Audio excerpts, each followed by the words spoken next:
রাসূলুল্লাহ সাল্লাল্লাহু আলাইহি ওয়াসাল্লাম আর কি করতেন রমাদান মাসে? তৃতীয় যে কাজটি করতেন তা হচ্ছে ইতিকাফ করতেন এবং তার রবের সাথে একান্ত হওয়ার জন্য সুযোগ খুঁজতেন। রমাদান মাস একটা সুযোগ, আপনার রবের সাথে একান্ত হওয়ার একটা সুযোগ। দুনিয়ার অনেক কিছু থেকে আপনি আলাদা হওয়ার চেষ্টা করেন, পরিবার থেকেও কিছুদিন আলাদা থাকুন এবং নিজের বন্ধুবান্ধব থেকে আলাদা থাকুন, ব্যবসা থেকে আলাদা থাকুন, দুনিয়ার সমস্ত কর্মকাণ্ড থেকে আলাদা থেকে আল্লাহর সাথে একান্ত হওয়ার একটা সুযোগ এসেছে। এই 10টি দিন দেন না আল্লাহর জন্য।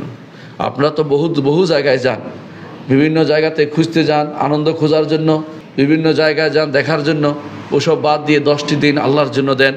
এই 10টি দিন এই ইতিকাফে মসজিদে বসে যান। ইতিকাফে বসে কোনো কিছু গল্প নয়, কারো কোনো কিছু দার্স নয়, শুধু কোরআনে কারীম নিয়ে আপনি 10টি দিন কাটাবেন। কোনো দার্স না, সব বাদ দিয়ে।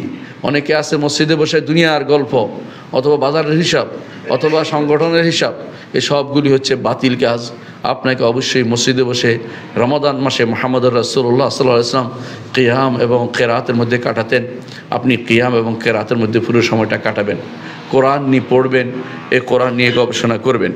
রাসূলুল্লাহ সাল্লাল্লাহু আলাইহি ওয়াসাল্লাম তিনি মদিনাতে যখন এসেছেন তখন থেকে প্রতি বছর রমাদানে ইতিকাফ করতেন। ইমাম বুখারী উল্লেখ করেছেন সে হাদিসটি।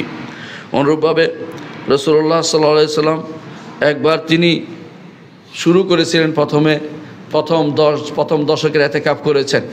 পরে ওই বছর তাকে জানানো হলো যে এই দশকে লাইলাতুল কদর নেই। তারপর তিনি দ্বিতীয় দশকে ইতিকাফ করেছেন, তাকে জানানো হলো যে এই দশকেও লাইলাতুল কদর নেই।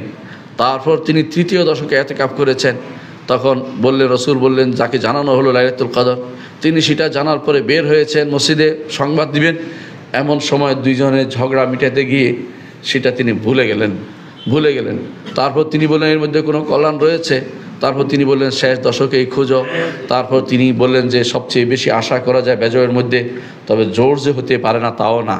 এজন্য জোর বেজর উভয়টাই আমরা গুরুত্বের সাথে ইতিকাফ করে রমাদান মাসের ইতিকাফের মধ্যে অনেক সওয়াব যেমন পাবো, একদিকে আল্লাহর সাথে একান্ত হওয়ার সুযোগ, দ্বিতীয়ত এই সুযোগে আমরা কোরআনে কারীমকে তেলাওয়াত করতে পারবো। এই সুযোগে আমরা লাইলাতুল কদর খুঁজে পাবো। এই সবই আপনি শেষ দশকের মধ্যে পেয়ে যাবেন।